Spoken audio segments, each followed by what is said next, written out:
Hi everyone, welcome back to Be Rich. Yes, I did promise to wear a white shirt. Unfortunately, I realized I don't have one. So anyway, Karthik has promised to get me one tomorrow, and I'll try and wear it.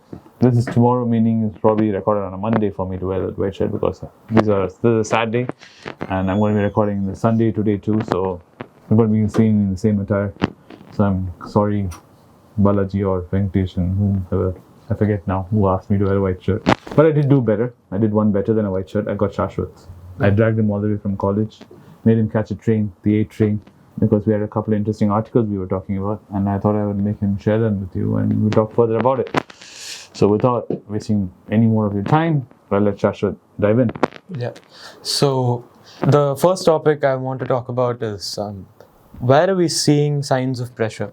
Because we've been screaming from the rooftop saying interest rates, and we've been saying recession. And we've talked about the possibility of recession many times. So a lot of you can come back to us and say, hey, you've been talking about this and harping on about this for months. I don't see any recession. I'm doing quite well. I haven't been laid off. My wages haven't been cut per se. What's going on? Where's the pressure building up? So that I'm here to answer that question today. So the pressure is definitely building up, and I still stand by the statement that we have to wait and watch what sort of recession we get into. Because the place where you're seeing the pressure build up is not the place where you expect the pressure to build up. So the pressure is building up exactly where government bonds are being issued. So the US Treasury, which has a direct relationship with the interest rate set by the Federal Reserve. So the US Treasury, the 10-year Treasury especially, has now broken the 5% mark. Why is this significant? What is this 5%? Well, what if it's 6%? What if it's 10%? Why does it matter? The US Treasury 10-year yield has hit 5%, and this is a big deal because people now believe that over the next 10 years, 5% interest rate is going to be the norm. This is a big deal. This is a big deal because the US is used to 0% interest rates, not 1%, not 2%, not 5%.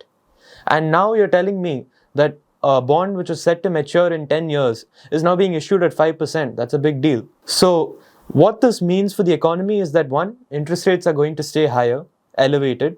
The discount rate is elevated. Discount rate is basically your interest rate. And your cost of borrowing has gone up. There are two ways in which your economy can grow. One is if you produce without any borrowing. The other one is hinged upon credit creation. Credit creation is when you're able to borrow in an economy and your borrowing is put into investment, consumption, whatever you guys do with borrowed money. Whatever you guys do with normal money, you can do that with borrowed money. So you can borrow to buy a mobile phone or you can borrow to invest in your business, and a lot of you must be familiar with this. So investing in your business or consuming a mobile phone, both has an impact on your economic performance. Buying a mobile phone has great benefits for your economy because you're incentivizing production. At the same time, if you're investing in your business, well and good, because small businesses are the backbone of your economy. Now, credit creation has slowed down. That is, people are not borrowing much anymore because interest rates have gone up. And those who have borrowed are now facing higher lending rates. What does this mean? This means that if I was paying 5 rupees for every 100 rupees I was borrowing, now I'll be paying 10 rupees. That's quite a big jump. But this 5 and 10 rupee, this thing is just an analogy. It's not that steep of a jump. But we've jumped from 0% in the US to 5%, which is quite steep. And no, it's not the same in India, but... it is steep when you think about it. You're paying nothing. Now you're asked to pay something. Something, yeah. In the US, it's pretty steep, but in India, it's not as steep as of yet because of our policies. But coming back to the US, which is the reserve currency, and what happens in the US will be mirrored over here because we have our IT sector and pharma sector completely hinging upon that. If a lot of you working in IT, TCS, Infosys, HCL, all these companies, you must have heard of layoffs to your US counterparts and UK counterparts. This is something that's been happening. There's a direct effect of the interest rate rise. Economic output is not doing so well. So where is this materializing apart from government bonds? It's also materializing in corporate bonds. So you see a lot of corporates now defaulting, and the number of corporates who have defaulted just in the past year is only second to the 2008 crisis and 2020 crisis. Now let's discount the 2020 crisis because it was very grim and we didn't really foresee that. And the 2008 crisis, as you all know, it's a meltdown. And that's something which is part of the economic boom and bust cycle. But what this tells us is that we're in third place. We're ready to take on those numbers, which means that more and more corporates are not able to hold on to the amount of money they've borrowed, and they're finding it difficult to repay, and they're defaulting on that. So how do corporates default? One strategy which corporates have gotten into is this selective default policy, where out of 10 people I've borrowed from, I'm going to default on one of them. And I'll be okay on 9 of them, so I'll still remain sort of credit worthy. But this is a slippery slope. If I today choose to default on one, there's no telling when I'll stop defaulting. I can say I'll default on these 2, these 3, these 4, these 5. I can keep going. So that is something which has been happening. I'm not able to refinance and I'm not able to pay off by borrowing more. All this is stopped. It's come to a grinding halt. And this bodes very poorly for our economy, because we're not going to have economic growth based on borrowing anymore. Credit growth is coming down. This is not a great sign for our economy. And you might say, okay, big deal, credit growth has come down, you're not investing. I still have my job. I'm still able to do what I can do. But think about this. If you are not going out and buying your Apple phones and your Samsung phones, then how do you expect Apple to maintain enough of a profit to be able to keep Apple employees hired? And if Apple isn't hired, the sort of IT companies Apple hires to handle its backend, suppose TCS or other companies for its consultancy services, now TCS won't have that contract in hand anymore, or that contract may not be renewed. And if that contract is not renewed, then you are going to be either laid off or your bonus might be cut for the year. So these are things which you should be keeping in mind, and these are things which are happening in the macroeconomy, and it's looking quite gloomy right now. I don't want to be someone who's a naysayer and keep telling you that things are looking bad, but it's important that you guys save enough and have a nest egg, so that in case there comes a situation where you do get laid off or your bonus gets cut, then you are able to pay for your children's education, you're able to pay for your parents' medical insurance fees, and you're able to pay for your food and shelter.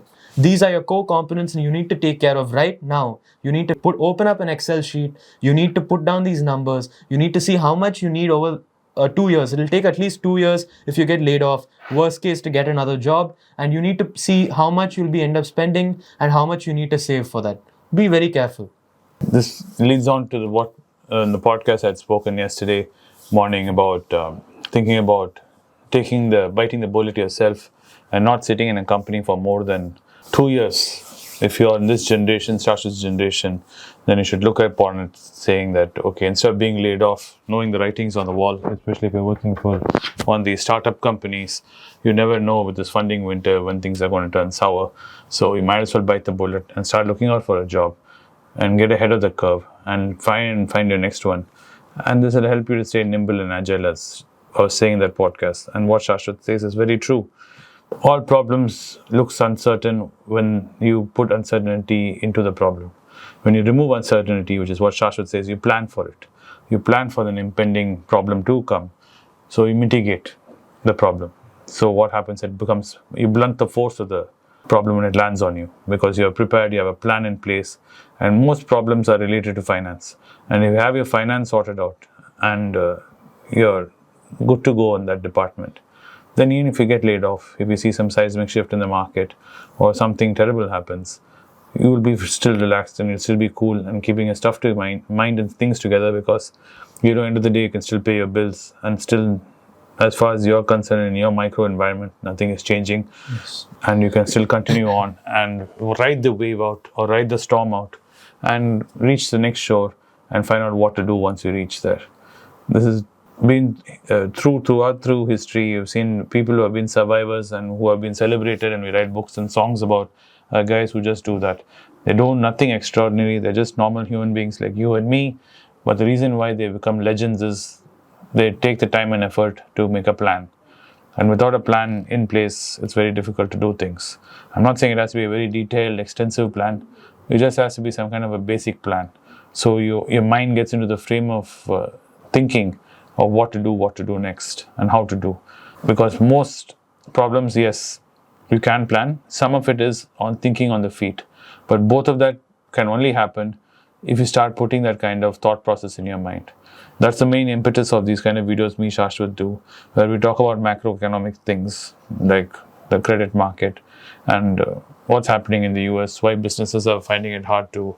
So then we try to bring it to your context and simplify it down to your level to make you understand how this on a large level can trickle down to destroy something on your level, which is you hold near and dear.